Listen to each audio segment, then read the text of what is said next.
इस लेसन में हम स्टडी करेंगे कि कोरिलेशन क्या है, उसके बेसिक कॉन्सेप्ट्स और प्रॉपर्टीज के बारे में डिस्कस करते हैं।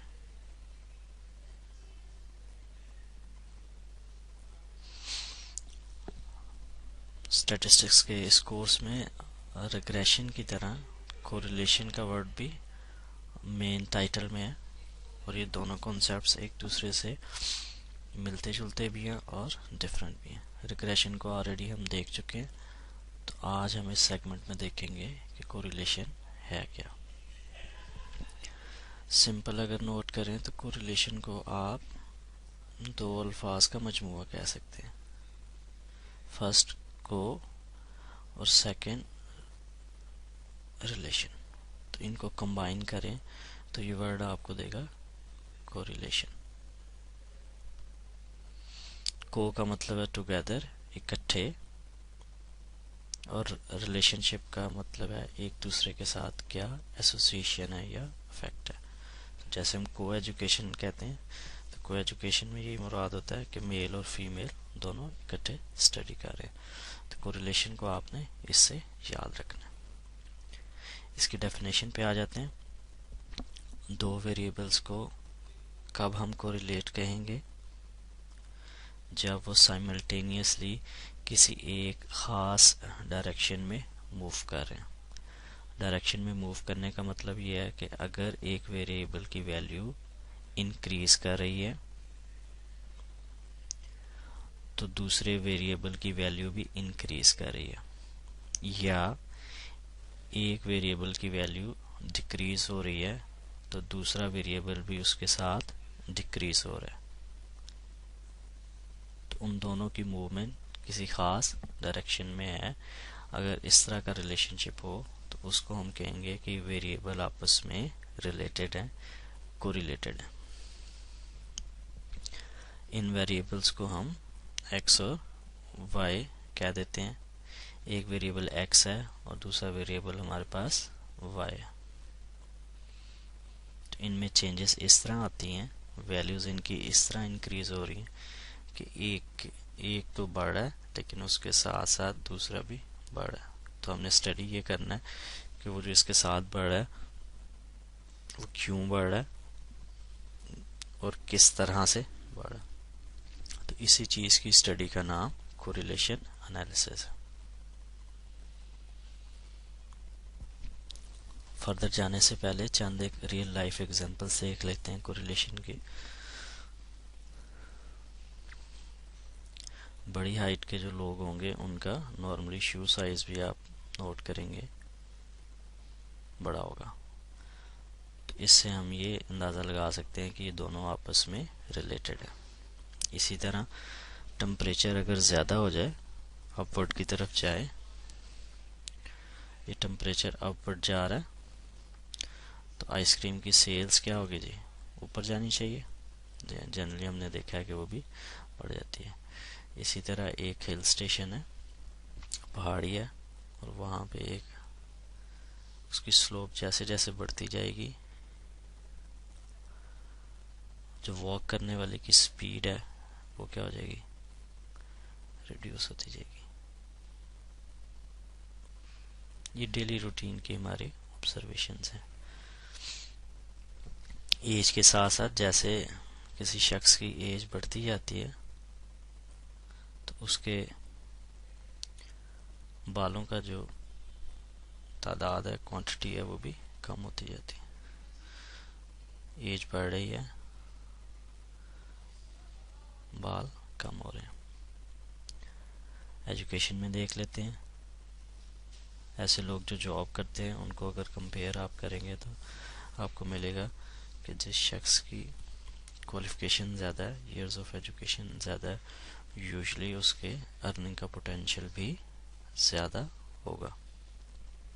तो ये आपने देखा कि यहाँ पे चंद एक एग्जांपल्स मैंने वो बताई जो रियल लाइफ में होती हैं।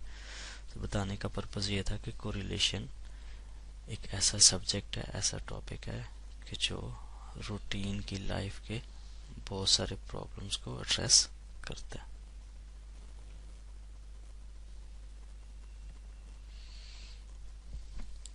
कोरिलेशन की टाइप्स देख लेते हैं। कोरिलेशन की टाइप्स की जो मेजर दो हैं वो ये हैं कि कोरिलेशन को हम दो पार्ट्स में डिवाइड कर सकते हैं, linear correlation, non linear correlation.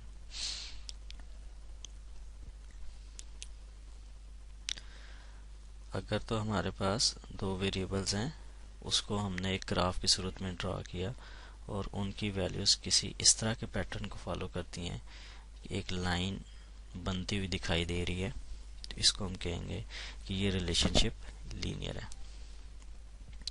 और अगर हमारा ग्राफ इस शेप का बन रहा हो, उसमें जो वैल्यूज़ हैं वो किसी ख़ास लाइन के पैटर्न को शो ना कर रही हो, जैसे ये मैंने बताया, तो ये एक लाइन नहीं है बल्कि एक कर्व को ज़्यादा अच्छा रिप्रेजेंट कर रहा है, तो इस तरह के रिलेशनशिप को हम नॉन लीनियर रिलेशनशिप कहेंगे। जहाँ तक इस कोर्स की बात है, तो इस कोर्स में हम लीनियर रिलेशनशिप को ही स्टडी कर रहे हैं।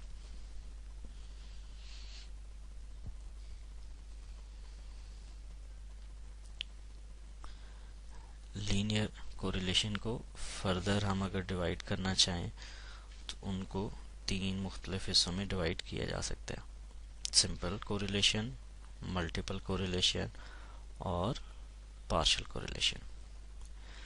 सिंपल कोरिलेशन में हमारे पास टू वेरिएबल्स होते हैं, फॉर एग्जांपल एक वेरिएबल ए है और एक वेरिएबल बी है, तो इनका हम आपस में रिलेशनशिप फाइंड आउट करते हैं। तो जब भी हमारे पास जिन वेरिएबल्स को हम डील कर रहे हैं वो दो वेरिएबल्स हैं, तो उससे जो हम कोरिलेशन फाइंड आउट करेंगे वो सिंपल कोरिलेशन होगा।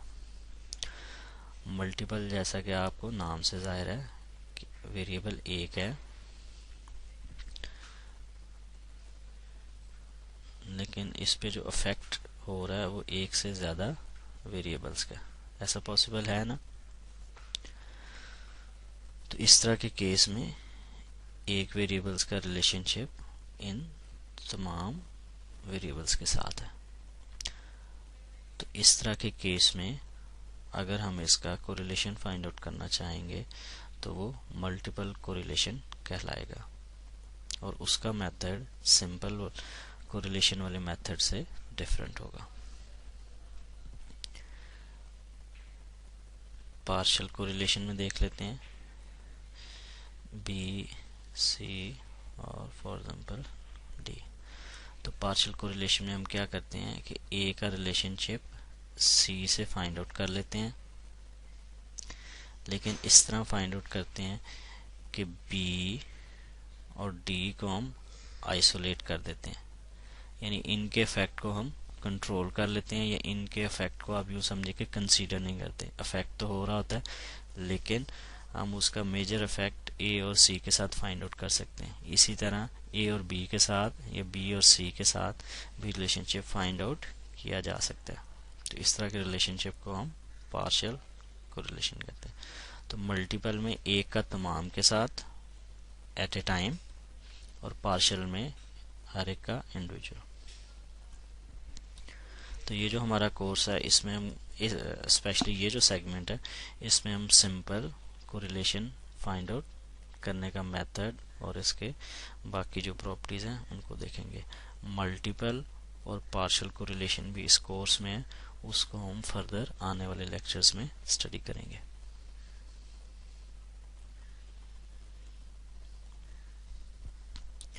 कोरिलेशन या सिंपल कोरिलेशन को फर्दर अगर हम डिस्टिंग्विश करना चाहें तो तीन तरह से हो सकता है, पॉजिटिव कोरिलेशन, नेगेटिव कोरिलेशन और नो कोरिलेशन।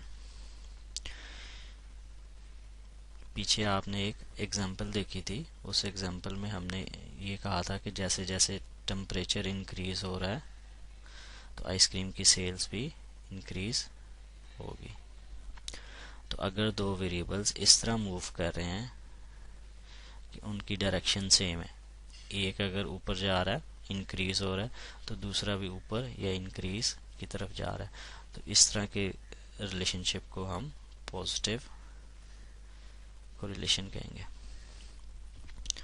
ये इस तरह भी हो सकता है कि एक वेरिएबल डिक्रीजिंग फॉर्म में नीचे को आ रहा है तो दूसरा भी डिक्रीजिंग फॉर्म में, लेकिन दोनों की डायरेक्शन सेम है, तो इसको भी हम पॉजिटिव कोरिलेशन कहेंगे। इसके ऑपोजिट क्या हो सकता है? जी हाँ, इसके ऑपोजिट हमने पीछे जो एग्जांपल देखी थी एज और हेयर फॉल की, तो जैसे जैसे हमने देखा कि एज इंक्रीज हो रही है, बालों की तादाद कम हो रही है। तो इसमें अब देखें, एक इंक्रीज हो रहा था तो दूसरा डिक्रीज हो रहा है, यानी दोनों वेरिएबल्स आपस में ऑपोजिट डायरेक्शन में मूव करते हैं। तो इस तरह के रिलेशनशिप को हम नेगेटिव कोरिलेशन कहेंगे। ये दो चीज़ें होंगी। थर्ड जो पॉसिबिलिटी है वो ये है कि उनके दरमियान कोई भी रिलेशनशिप ना हो, यानी दोनों इंडिपेंडेंट मूव कर रहे हैं। फॉर एग्जांपल, एक ऊपर को मूव कर रहा है तो दूसरा इस तरफ मूव कर रहा है, या मूव ही ना कर रहा हो। तो इस किस्म के केसेस में उसका जो कोरिलेशन होगा उसको हम कहेंगे कि नो कोरिलेशन, या हम इसको जीरो कोरिलेशन भी कहते हैं।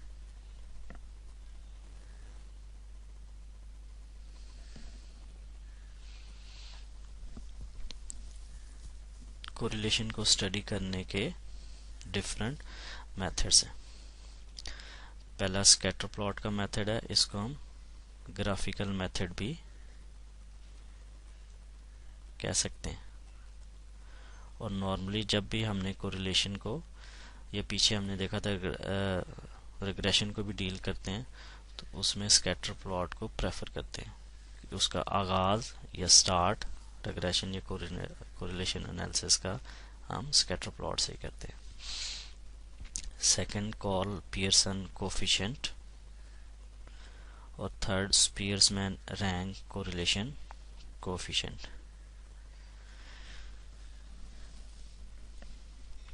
इस सेगमेंट में हम स्कैटर प्लॉट और कॉल पियर्सन के बारे में थोड़ा सा डिस्कस करेंगे, और जबकि रैंक कोरिलेशन को हम नेक्स्ट जो हमारा लेक्चर होगा उसमें कवर करने की कोशिश करेंगे।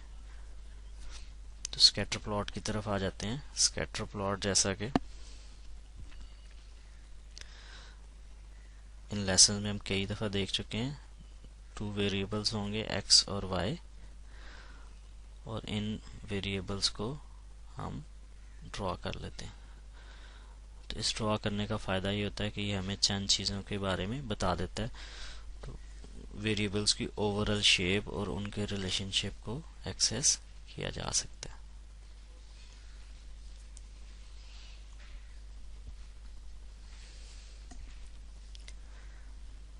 ग्राफिकल मेथड का एडवांटेज भी है कि उससे हमें विजुअल इम्पैक्ट नज़र आ जाता है, तो हम चीज़ों को बड़ी अच्छी तरह देख सकते हैं। लेकिन जो वीक पॉइंट है वो उसका ये है कि वहाँ से हमें कोई न्यूमेरिकल क्वांटिटी या एक फिक्स्ड वैल्यू नहीं पता चल सकती। तो उसके लिए स्टैटिस्टिशियन एक ऐसी क्वांटिटी को यूज़ करते हैं, ऐसा वैल्यू को यूज़ करते हैं जिससे कोरिलेशन की एग्जैक्ट वैल्यू हमें पता चल जाती है। उस न्यूमेरिकल वैल्यू को या उस न्यूमेरिकल कांस्टेंट को कोरिलेशन कोफिशिएंट के नाम से याद करते हैं। इसकी मिसाल आप यूँ ले लें कोफिशिएंट की, कि जैसे किसी शख्स का बीपी बहुत ज़्यादा हो तो आमतौर पे हम कहते हैं कि इसको बीपी ज़्यादा है, बीपी ज़्यादा है जी, या बीपी कम है। लेकिन जब डॉक्टर के पास जाते हैं तो डॉक्टर मेजर करके कोई एग्जैक्ट बताता है कि इसका बीपी 80 से लेके 120 तक है, या इसका बीपी 130 है। तो उस एग्जैक्ट फिगर से ज़्यादा एक्यूरेट कैलकुलेशन हो सकती है। तो सेम इसी तरह कोरिलेशन कोफिशिएंट भी यही काम करता है। कोरिलेशन कोफिशिएंट कई तरह के हैं, एक से ज़्यादा मेथड से फाइंड आउट किया जा सकता है। जो इस कोर्स में, इस सेगमेंट में हम स्टडी कर रहे हैं उसका नाम है Pearson product moment correlation coefficient. नाम आपको लेंथी लग रहा होगा, और लेकिन आमतौर पे इसको कोरिलेशन कोफिशिएंट हम कह रहे होंगे। और ये स्टार्ट किसने किया था? बड़े फेमस स्टैटिस्टिशियन है कार्ल पियर्सन। उन्होंने इस एरिया में रिसर्च की और उन्होंने इसको इनिशियली इंट्रोड्यूस करवाया। तो उन्हीं के नाम से इसका नाम Karl Pearson product moment correlation coefficient या सिंपल कोरिलेशन कोफिशिएंट यूज हो रहा है।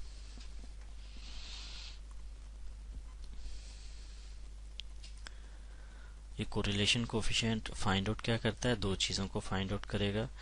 एक तो दो वेरिएबल्स के दरमियान रिलेशनशिप की स्ट्रेंथ को। स्ट्रेंथ से मुराद ये है कि एक वेरिएबल के मूव करने से दूसरा वेरिएबल उसके कितना क्लोज मूव कर रहा है। तो अगर तो बहुत क्लोज मूव कर रहे होंगे, इस तरह मूव कर रहे होंगे कि उनकी बहुत ज़्यादा हमें कोऑर्डिनेशन नज़र आएगी, तो इसको हम कहेंगे कि इससे उसकी स्ट्रेंथ का पता चलेगा। और दूसरी जो फिगर हमें पता चलती है वो डायरेक्शन का जैसे पीछे हमने जिक्र किया था कि वेरिएबल्स किन डायरेक्शन में मूव कर रहे हैं। तो ये कोरिलेशन कोफिशिएंट हमें ये भी बताएगा कि दोनों वेरिएबल सेम डायरेक्शन में मूव कर रहे हैं या अपोजिट डायरेक्शन में मूव कर रहे हैं। तो ये दो चीज़ें हमें बताने में हेल्प आउट करता है और बेसिकली यही दो चीज़ें हमें चाहिए होती हैं। कोरिलेशन कोफिशिएंट का जो फार्मूला है उसको जब हम यूज़ करेंगे तो इसको आर सिंबल से डिनोट किया जाता है। और इसी तरह यहाँ पे फर्दर एक बात नोट कर लें कि अगर हमारे पास डाटा एक कंप्लीट पॉपुलेशन से है, और यह डाटा ऐसा भी हो सकता है कि हमने किसी छोटे से पोर्शन से लिया हो, तो अगर तो डाटा हमने छोटे से पोर्शन से लिया और उससे कैलकुलेशन की है तो उस कोरिलेशन कोफिशिएंट को हम आर से शो करेंगे। इन चैप्टर्स में जो हम आम तौर पे कोरिलेशन कोफिशिएंट फाइंड आउट करते हैं या जो एग्जांपल्स डिस्कस की जाती हैं वो हमें सैंपल डेटा से ही आ रही होती हैं। तो उसके लिए हम इस आर को ही फाइंड आउट करेंगे। इसके अपोजिट है कि अगर वही कैलकुलेशन पॉपुलेशन के लिए की जाए तो उससे भी हमें कोरिलेशन कोफिशिएंट आता है, लेकिन किसका आएगा? वो पॉपुलेशन का कोरिलेशन कोफिशिएंट। तो इन दोनों को आपस में डिस्टिंग्विश करने के लिए इसको हम इंग्लिश की तरह ग्रीक लेटर्स भी हैं और स्मॉल और कैपिटल भी होते हैं। तो ग्रीक लैंग्वेज के जो स्मॉल लेटर्स हैं उसमें एक लेटर है रो, जिसको ये इस तरह लिखते हैं, एल की शेप का होता है, एल या पी की शेप का मिक्सचर सा होता है। तो पॉपुलेशन के लिए हम कोरिलेशन कोफिशिएंट को रो से शो करते हैं, जबकि सैंपल के लिए हम आमतौर पे कोरिलेशन कोफिशिएंट को आर से डिनोट करेंगे। तो इन एग्जांपल्स में नॉर्मली हम आर को ही फाइंड आउट करते हैं।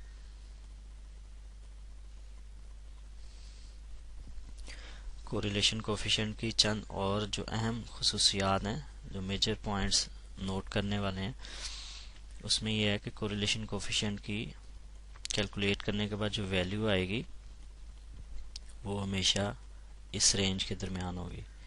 वो रेंज क्या है? -1 से लेके +1 तक। अगर इसको यहाँ पे मैं ड्रॉ करना चाहूँ तो ये आप एक लाइन की सूरत में दे सकते हैं। ये उसका लेफ्ट साइड वाला पॉइंट है -1, तो इसके आगे कोई भी वैल्यू हो सकती है। सेंटर में 0 की वैल्यू और फिर 0 से 1 तक की वैल्यू। तो कोरिलेशन कोफिशिएंट जब हम एग्जांपल में कैलकुलेट करेंगे तो उससे जो वैल्यू आएगी वो आप देखेंगे कि कभी भी इस रेंज से बाहर नहीं होगी। इस रेंज से चंद एक और चीज़ें भी हमें पता चलती हैं। फॉर एग्जांपल अगर वो आने वाली वैल्यू +1 के करीब होगी तो उसको हम कहेंगे कि स्ट्रॉन्ग रिलेशनशिप है। तो आर से देखें हमें क्या क्या चीज़ें पता चल रही हैं। अगर तो वैल्यू +1 के करीब है और पॉजिटिव है, तो इसका मतलब है कि रिलेशनशिप हमारे पास पॉजिटिव है। जैसे हमने पढ़ा था कि कोरिलेशन दो तरह के हो सकते हैं, पॉजिटिव भी और नेगेटिव भी। तो अगर इस साइड पे है तो पॉजिटिव है। सेकंड है, वैल्यूज जितनी वैल्यू जितनी 1 के करीब होती जाएगी उतना ही वो स्ट्रॉन्ग रिलेशनशिप कहलाएगा। तो पॉजिटिव से डायरेक्शन पता चल गई और स्ट्रॉन्ग से हमें उसकी स्ट्रेंथ का अंदाज़ा हो गया। और इसमें हम डील लीनियर को कर रहे हैं। ये call Pearson correlation coefficient linear data के लिए यूज़ करते हैं, तो ये लीनियर ही होगा। इसी तरह हम इसकी अपोजिट वाली साइड पे आ जाते हैं, -1। अगर कोरिलेशन कोफिशिएंट की जो वैल्यू हमने कैलकुलेट की है उसका जो आंसर आया वो माइनस में है, और माइनस भी ऐसा है कि वो -1 के करीब करीब वैल्यूज़ है, तो इसको हम कहेंगे कि ये भी स्ट्रॉन्ग रिलेशनशिप है। इस एक्सट्रीम पे आएगा तो इसको भी हम स्ट्रॉन्ग रिलेशनशिप कहेंगे। और डायरेक्शन इसकी कौन सी होगी? नेगेटिव, क्योंकि यहाँ पे नेगेटिव का साइन है। तो ये आपने देखा कि सिंपल कोरिलेशन कोफिशिएंट हमें सिर्फ एक वैल्यू बता रहा है, लेकिन उससे हम बहुत सारी इंफॉर्मेशन गैदर कर रहे हैं। और एक और जो पॉसिबिलिटी है वो ये है कि कोरिलेशन कोफिशिएंट 0 आ जाए। जी हाँ, बिल्कुल ऐसा भी पॉसिबल है कि उसकी वैल्यू 0 आ जाए या 0 के करीब आ जाए। तो इस एरिया में हम कहेंगे कि कोई रिलेशनशिप नहीं है, और इस रिलेशनशिप में हम वीक रिलेशनशिप कहते हैं, और इस एरिया में स्ट्रॉन्ग रिलेशनशिप।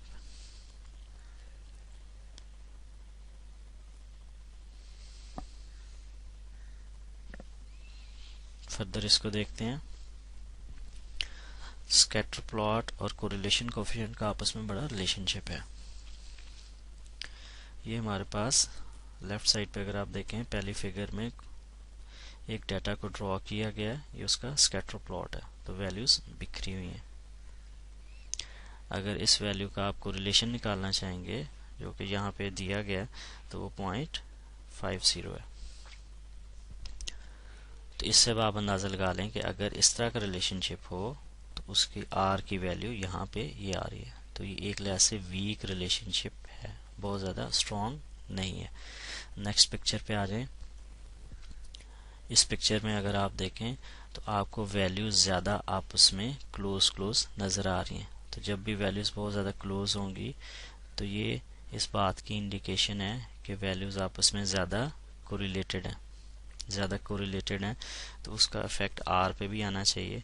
तो अगर आर की वैल्यू हम यहाँ पे देखते हैं तो ये 0.90 है।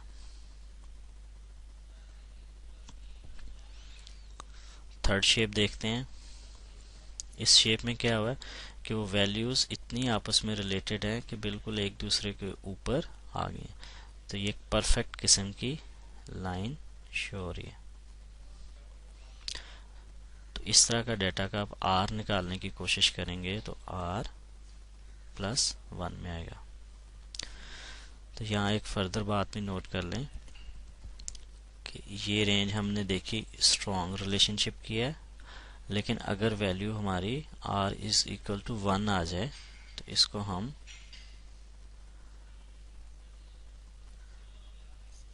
परफेक्ट रिलेशनशिप या कोरिलेशन भी कहेंगे। तो इसमें जो आपने बात नोट करनी है कि जैसे जैसे वैल्यूज़ आपस में क्लोजर होती जा रही हैं वैसे स्कैटर प्लॉट की शेप चेंज होती जा रही है और वो एक लाइन की तरफ कन्वर्ट होता जा रहा है, और उसी तरह आर की वैल्यूज़ इंक्रीज होती जा रही है, हत्ता के वो एंड पे जाके एक्सट्रीम 1 वैल्यू भी दे देता है। तो ये आपने देखा कि स्कैटर प्लॉट और कोरिलेशन कोफिशिएंट को हम कैसे देख सकते हैं और उनकी वैल्यूज कैसे मूव करते हैं।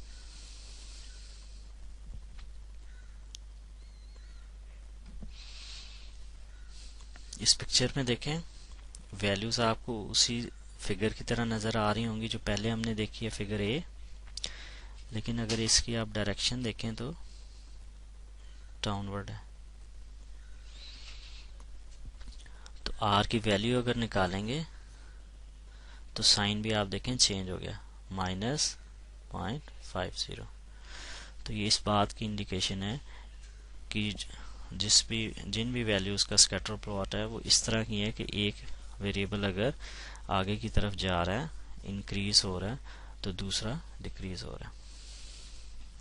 नेक्स्ट पिक्चर में देखें, वही वैल्यूज़ हैं लेकिन आपस में ज़्यादा क्लोज हो गई हैं। ये देखें,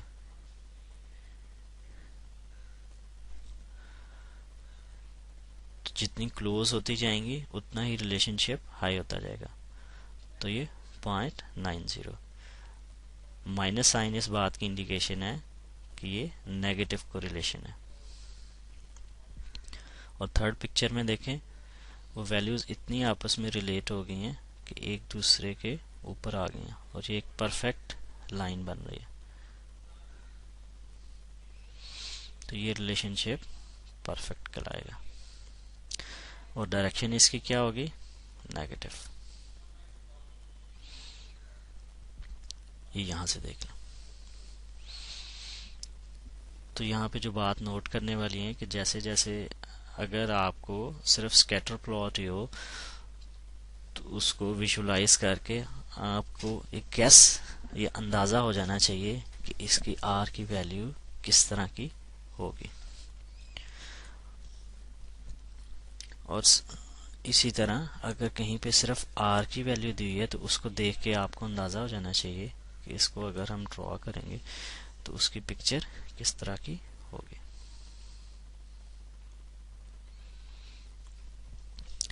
तो इस सेगमेंट में हमने देखा कि कोरिलेशन बेसिकली 2 वर्ड से लिया गया, को रिलेशनशिप के 2 अल्फाज इकट्ठे मूव कर रहे हैं।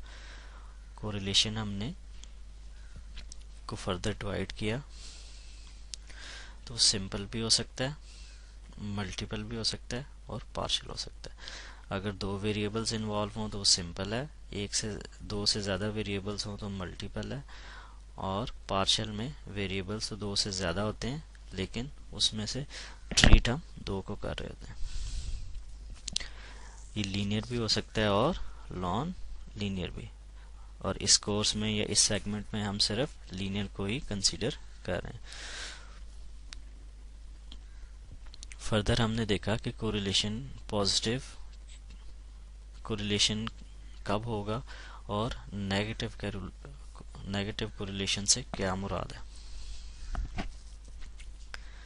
कोरिलेशन कोफिशिएंट एक आपको ऐसी वैल्यू देता है कि जो उसकी न्यूमेरिकल मेजरमेंट करता है, और इस कोरिलेशन कोफिशिएंट की रेंज जो है वो हमने देखी -1 से लेके 1 तक है। तो इस सेगमेंट में हमने कोरिलेशन का कॉन्सेप्ट, उसकी टाइप्स और उससे रिलेटेड चंद अहम बातें सीखी। लेकिन अभी तक हमने ये नहीं सीखा कि कोरिलेशन कोफिशिएंट एक्चुअल अगर हमारे पास डाटा हो तो उससे कोरिलेशन कोफिशिएंट कैसे फाइंड आउट किया जा सकता है। तो नेक्स्ट सेगमेंट में हम इस चीज़ को देखेंगे।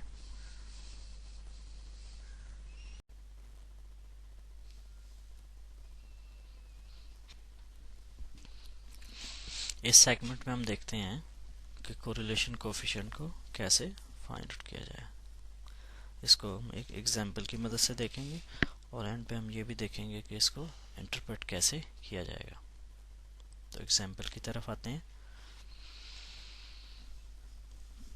एग्जांपल से पहले चंद चीज़ों को रिव्यू कर लेते हैं कि 2 वेरिएबल्स के दरमियान कोरिलेशन को फाइंड आउट करने के लिए हम उसका कोरिलेशन कोफिशिएंट फाइंड आउट करते हैं। ये कोरिलेशन कोफिशिएंट हमें उसकी स्ट्रेंथ और डायरेक्शन मेजर करने में हेल्प आउट करता है। कोरिलेशन कोफिशिएंट कई तरह के हैं और उसमें से जो एक अहम कोरिलेशन कोफिशिएंट है उसका नाम है Pearson product moment correlation coefficient, और ये कार्ल पियर्सन की वजह से इंट्रोड्यूस हुआ और उन्हीं के नाम पे इसको रखा गया। तो ये लंबा नाम है लेकिन आम रूटीन में अगर हम कहें कि कोरिलेशन कोफिशिएंट फाइंड आउट करें तो उससे मुराद यही वाला कोरिलेशन कोफिशिएंट होगा। तो इसके लिए एक फार्मूला चाहिए, वो फार्मूला क्या है और कैसे वो देख लें। कोरिलेशन कोफिशिएंट को फाइंड आउट करने का ये फार्मूला गिवन है और इसको आर से डिनोट करते हैं। पहली बात तो ये आपको पता होनी चाहिए कि इसको हम आर से डिनोट करते हैं। आर इज इक्वल टू, ये एक लाइन लग गई और कुछ वैल्यूज ऊपर हैं और कुछ नीचे हैं। ऊपर क्या क्या आ रहा है, N summation X Y minus sum of X into sum of Y, तो ये ऊपर वाला पोर्शन हो गया। नीचे क्या आ रहा है, एन है, सम ऑफ एक्स स्क्वायर है minus sum of X whole square, और ये सेगमेंट यहाँ से यहाँ तक है। ये सेम वैल्यूज, सेम पैटर्न यहाँ पे रिपीट हो रहा है। फ़र्क सिर्फ ये है कि यहाँ पे x के लिए था और यहाँ पे x की जगह y आ गया। n sum of Y square minus sum of Y whole square, और इन दोनों को डिस्टिंग्विश करने के लिए हमने ये ब्रैकेट यहाँ पे लगा दी। तो एक साइड ये होगी और एक साइड ये होगी, ये दोनों आपस में मल्टीप्लाई हो रही हैं। और एक और ख़ास बात नोट करें कि इन दोनों वैल्यूज़ के ऊपर अंडर रूट का साइन भी है।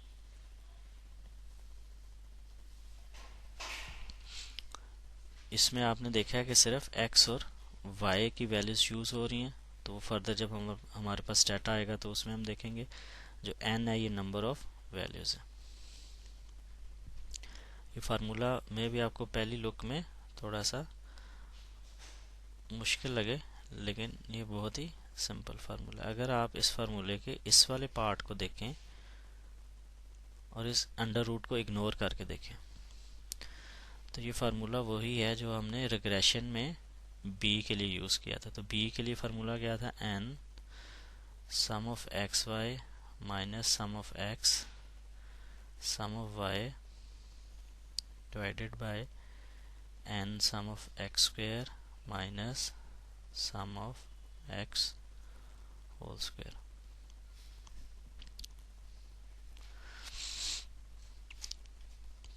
तो रिग्रेशन इक्वेशन में जब हम b की वैल्यू फाइंड आउट करते हैं तो ये फार्मूला, तो आप ये देखें कि ये फार्मूला वही है, इतना पार्ट वही है। कोरिलेशन में सिर्फ फ़र्क क्या पड़ रहा है कि ये नीचे वाले x की तरह y वेरिएबल को भी हमने इंट्रोड्यूस करवा दिया है, दोनों मल्टीप्लाई हो रहे हैं और अंडर रूट ले लिया। तो इससे आपको दोनों फार्मूलों को याद रखना बहुत ईजी हो जाएगा। जो r के साथ यूनिट एसोसिएटेड है वो कोई नहीं है। r को हम यूनिटलेस क्वांटिटी कहते हैं। इससे मुराद ये है कि एक वेरिएबल हमारे पास x था, एक y था। फॉर एग्जांपल ले लेते हैं हम weight and height, weight versus height. तो आपको पता है कि वेट हम मेजर करते हैं किसी यूनिट में, फॉर एग्जांपल केजी में मेजर किया, लेकिन हाइट तो हम केजी में मेजर नहीं करते। हाइट किस में मेजर करते हैं, सपोज हम कर लेते हैं इंचेस में। तो ये मेजरमेंट का यूनिट है। लेकिन आर की खूबी ये है कि इसकी जो वैल्यू आएगी उसमें इन यूनिट का कोई चक्कर नहीं है। मतलब ये है कि वैसे हमने जब भी वैल्यूज़ को मेजर करना हो तो हम कोशिश करते हैं कि सेम यूनिट में ये सेम चीज़ें मेजर हों। तो आर हमें ये फैसिलिटी प्रोवाइड करता है कि अगर उनके यूनिट डिफरेंट भी है, उनकी नेचर डिफरेंट भी है, फिर भी हम उनको मेजर कर सकते हैं। दूसरी बात यहाँ पे जो वो ये है कि अगर इनको स्विच ओवर कर दिया जाए, स्विच ओवर से मुराद ये है, ये आर से हम शो कर रहे हैं वैल्यूज़, लेकिन इस आर को हम ऐसे भी लिख सकते हैं, R Y on X. R Y X पढ़ेंगे या इसको पढ़ेंगे आर वाई ऑन एक्स। इससे मुराद ये है कि हम कोरिलेशन फाइंड आउट कर रहे हैं, किस में फाइंड आउट कर रहे हैं, वाई और एक्स में। और इसको हम यूं भी लिख सकते हैं, आर पहले एक्स आ गया फिर वाई आ गया, कि रिलेशनशिप हम फाइंड आउट कर रहे हैं एक्स और वाई में। तो ये तीनों चीज़ें कोरिलेशन की हद तक सेम है। कि आप ये कहें कि कोरिलेशन मैंने एक्स और वाई में फाइंड आउट किया या वाई और एक्स में फाइंड आउट किया, तो उससे कोई फर्क नहीं पड़ता।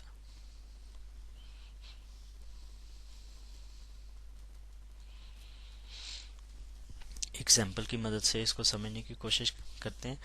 ये एग्जाम्पल हमने पहले भी देखी थी, लेकिन अब हम इसको कोरिलेशन के हवाले से देख रहे हैं। चंद स्टूडेंट्स हैं और उनकी क्लास में गैर हाजिरियाँ नोट की गई, एब्सेंट होने की फिगर्स को नोट किया गया, और साल के एंड पे उनके जो फाइनल मार्क्स हैं या फाइनल ग्रेड्स हैं उनको नोट किया गया।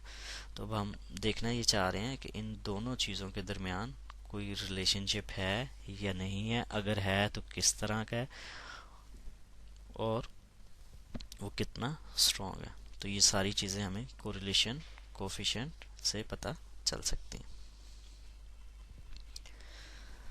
तो जैसा पहले मैंने कहा था कि कोरिलेशन कोफिशिएंट या रिग्रेशन से पहले बेस्ट प्रैक्टिस यही है कि हम उसका स्कैटर प्लॉट ड्रॉ कर लें। तो इस डाटा का हमने स्कैटर प्लॉट ड्रॉ किया, नंबर ऑफ एब्सेंस ले लिए, ये हमारा एक्स वेरिएबल है और ये हमारा वाई वेरिएबल। तो इनको हमने ड्रॉ किया, तो ये आप देख लें कि इस तरह की शेप नज़र आई। इस शेप के हवाले से चंद एक चीज़ें अगर आप नोट करना चाहें, तो आप अगर रफ इस पे नज़र डालें तो आप देखेंगे कि ये एक लाइन को शो कर रही है और वैल्यूज़ ऊपर से नीचे की तरफ डाउनवर्ड डायरेक्शन में। तो ये एक दो चीज़ें हमें इसके बारे में पता चल गई कि रिलेशनशिप लीनियर है क्योंकि लाइन का, और अगर लीनियर रिलेशनशिप है तो हम कोरिलेशन कोफिशिएंट फाइंड आउट कर सकते हैं। अगर ये नॉन लीनियर होता तो हम अपनी कैलकुलेशन को यहीं पे रोक देते।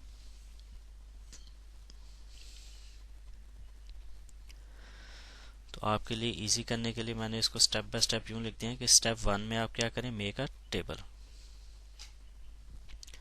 और दूसरे स्टेप में आपने चंद एक वैल्यूज़ फाइंड आउट करनी है। तो टेबल क्या है, ये वही डाटा हमारे पास गिवन है, स्टूडेंट्स गिवन है,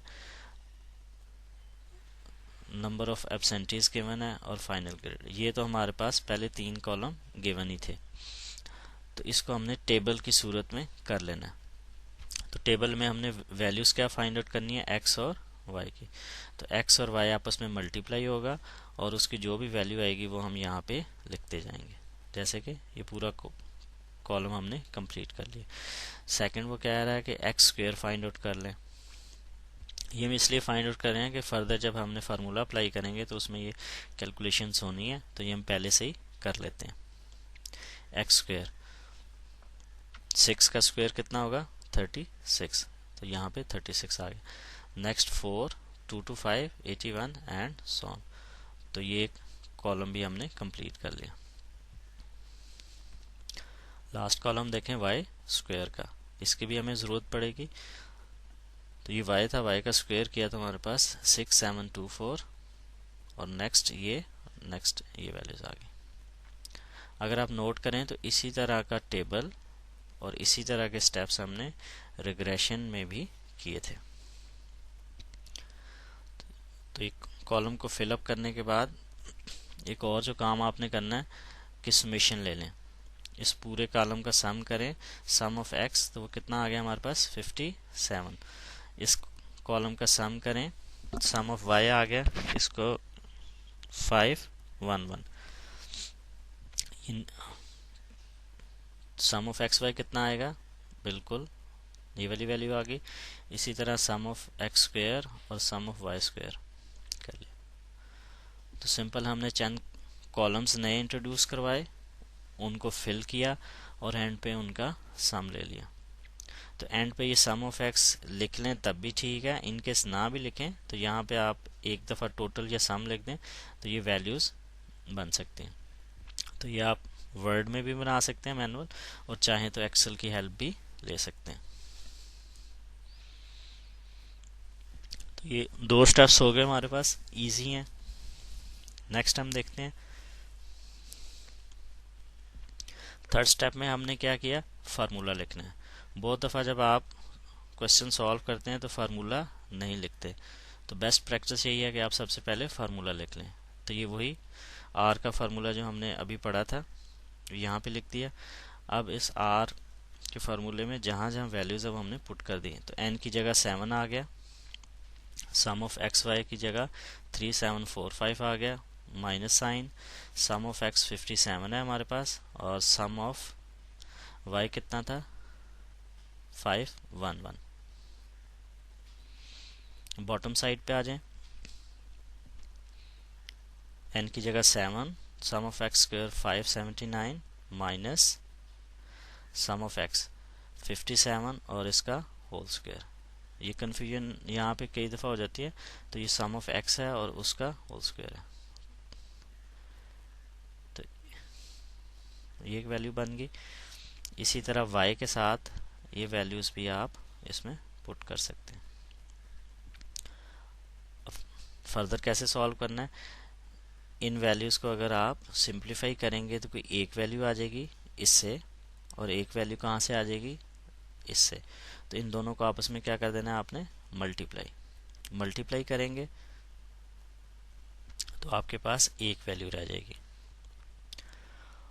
और फर्दर उसका आपने क्या लेना है, अंडर रूट भी लेना है। तो अक्सर जो मिस्टेक करते हैं कि यहाँ पे अंडर रूट पहले स्टेप में तो लिखते हैं, आगे जाके स्टूडेंट्स भूल जाते हैं, तो आपने ये गलती नहीं करनी। यहाँ से एक वैल्यू आ जाएगी। इसी तरह ये ऊपर वाली वैल्यूज़ को सिंपल मल्टीप्लिकेशन और माइनस है ये करेंगे तो आपके पास एक वैल्यू आ जाएगी। तो फर्दर स्टेप में जब हम जाएंगे तो एक वैल्यू ऊपर आ जाएगी और एक वैल्यू नीचे आ जाएगी। उन दोनों को जब आप सॉल्व आउट करेंगे तो फाइनल आंसर आपके पास ये आ गया। तो आर में याद रखें कि माइनस का साइन भी आ सकता है, और अगर आए तो उसको आपने इग्नोर नहीं करना। समटाइम्स लिखते हुए हम उसको इग्नोर कर देते हैं। तो माइनस का साइन 0.944। लें जी, इतना सा काम था जो हमने कर लिया। तो ये कोरिलेशन कोफिशिएंट की वैल्यू हमारे पास आ गई। तो क्या ये वैल्यू सही है या गलत है, इसको कैसे चेक करें? जी हाँ, एक सिंपल सा चेक तो ये है कि हमने पढ़ा था कि इस आर की रेंज -1 से +1 तक होती है। तो हमने देखा कि हमारा आंसर इस रेंज के दरमियान है, तो इससे हम एज्यूम यही कर सकते हैं कि हमारी कैलकुलेशन सही है। तो ये आर आने के बाद जो फर्दर हमारे पास स्टेप है कि इसको ऐसे ही समझें कि जैसे एक डॉक्टर के पास बीपी मेजर किया, तो बीपी की कोई ख़ास, ब्लड प्रेशर की कोई ख़ास वैल्यू आ गई, तो एक लेमैन को, आम आदमी को नहीं पता कि इसका सिंपल लैंग्वेज में मतलब क्या है। तो डॉक्टर फिर उसको इंटरप्रेट करता है, डॉक्टर उस वैल्यू को मीनिंग देता है, उसको एक्सप्लेन करता है। तो हम भी इसको एक्सप्लेन करने की कोशिश करते हैं, उसी को हम इंटरप्रिटेशन कहते हैं। तो इंटरप्रिटेशन के साथ साथ ही अगर इसको ग्राफिकल फॉर्म में भी देख लें, ये वही स्कैटर प्लॉट जो हमने बनाया था, तो नोट करें, एक तो हमने ये कहा था कि लाइन है तो लीनियर है, सेकंड हमने कहा था कि इसकी डायरेक्शन डाउनवर्ड है। तो इस तरह की डायरेक्शन में हमें पता है कि रिलेशनशिप क्या होता है, नेगेटिव होता है। तो कोरिलेशन के ये साइन माइनस आ गया, तो इससे भी हमें यही चीज़ पता चल रही है। लीनियर का पता चल गया, और क्या हमें पता चला, हमने वहाँ पे स्टडी ये किया था कि अगर इसकी वैल्यू 1 के करीब करीब या -1 के करीब करीब, तो इसको हम स्ट्रॉन्ग रिलेशनशिप कहते हैं। तो स्ट्रॉन्ग हो गया। नहीं जी, ये चीज़ें पता चल गई हैं, इन्हीं को हमने अल्फाज में ढाल लेना। The value of R suggest a strong negative relationship. Strong भी है, नेगेटिव भी है, रिलेशनशिप है। किसके दरमियान है? Students final grade and number of absents. इससे हमें पता क्या चलता है कि अगर एक स्टूडेंट्स की एब्सेंट्स ज़्यादा हैं तो उसके मार्क्स भी कम है। तो ये देखें, एक आम सी बात थी कॉमन सेंस सी, लेकिन स्टैटिस्टिकली अब हमने उसको कोरिलेशन की एनालिसिस की मदद से इस तरह सॉल्व किया, तो हमें उसका एग्जैक्ट पता चल गया कि ये बात तो सही है लेकिन इसमें रिलेशनशिप है और कितना स्ट्रॉन्ग है। तो इस चीज़ को आप अपने क्लास में भी प्रैक्टिस करें। मतलब ये है कि अगर आपकी छुट्टियां ज़्यादा हैं, रेगुलर नहीं पढ़ रहे, तो उसका इम्पैक्ट क्या होगा? जी हाँ, ग्रेड्स पे आएगा। इस एग्जाम्पल और इस रिजल्ट से हमें यही चीज़ पता चल रही है।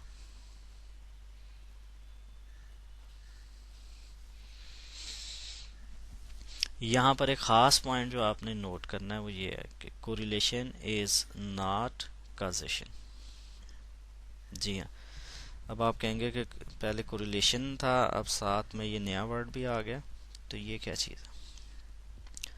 कॉजेशन का मतलब ये है, कॉज से निकला है।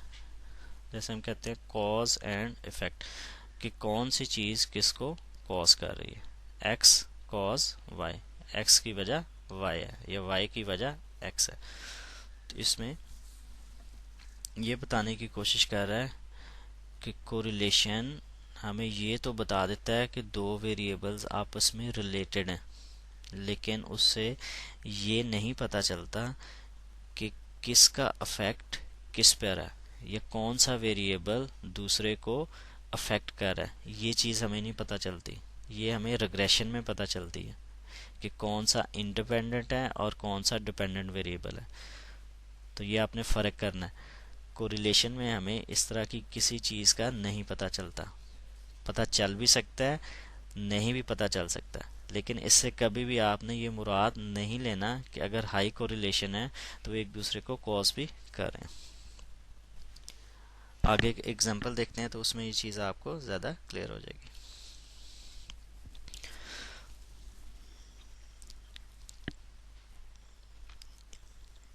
एक शख्स है जी, आइसक्रीम की शॉप है, वहाँ से वो कुछ डाटा कलेक्ट करता है कि आइसक्रीम की सेल्स क्या चल रही है। साथ ही एक शॉप है, वहाँ पे वो सनग्लासेस की शॉप है, तो वहाँ पे वो सनग्लासेस का डाटा कलेक्ट कर लेता है। तो कहता है दो वेरिएबल्स हैं, एक सनग्लासेस, दूसरा आइसक्रीम। उसका डाटा लिया, उसको सबसे पहले उसने स्कैटर प्लॉट में शो कर दिया। अब स्कैटर प्लॉट को अगर देखें तो हमें ये लीनियर भी लग रहा है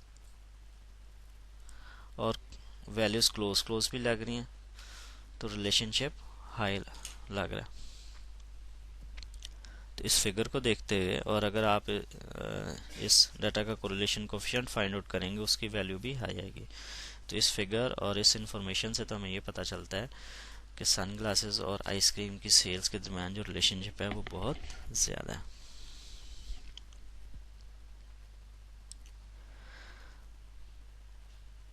तो अब इसमें से हमें कॉज का नहीं पता चल रहा, तो इसमें देखें क्या इस चीज़ से हम ये अंदाज़ा लगा सकते हैं कि जो लोग ज़्यादा सन ग्लासेस लेते हैं, ये सन ग्लासेस की सेल की वजह से लोग आइसक्रीम भी लेते हैं। जी, नॉर्मल रूटीन में देखें तो हमें इनके दरमियान ये इफेक्ट नज़र नहीं आता। सन ग्लासेस एक सेपरेट चीज़ है और आइसक्रीम एक सेपरेट चीज़ है। तो इसको बताने का पर्पज़ ये है कि आल दो कोरिलेशन हाई है, हमें नज़र भी आ रहा है, लेकिन उससे हम ये कंक्लूजन नहीं निकाल सकते कि उसमें से एक चीज़ दूसरे को कॉज कर रही है। तो कोरिलेशन इज़ नॉट कॉजेशन। तो इस सेगमेंट को समराइज कर लेते हैं कि कोरिलेशन कोफिशिएंट को मेजर करने के कई मेथड हैं, उसमें से एक मेथड जो है वो हमने इस सेगमेंट में स्टडी किया, कॉल पियर्सन कोरिलेशन कोफिशिएंट। उस कोरिलेशन कोफिशिएंट में हमारे पास एक्स और वाई की फॉर्म में डाटा था, उससे हमने एक टेबल बना लिया, उस टेबल को फर्दर हमने सॉल्व किया, वैल्यूज़ फार्मूले में पुट की, तो उससे हमारे पास एक वैल्यू आ गई। उस वैल्यू की रेंज हमारे पास हमेशा -1 से लेके 1 तक होगी। और फर्दर जब हमने उसको इंटरप्रेट किया तो हमने ये भी देखा कि कोरिलेशन से हमें चीज़ों के कॉज का नहीं पता चलता, तो इसको कॉजेशन से हमने गड़बड़ नहीं करना। तो इसी के साथ इस सेगमेंट का ये वाला पोर्शन एंड हो गया। Thank you.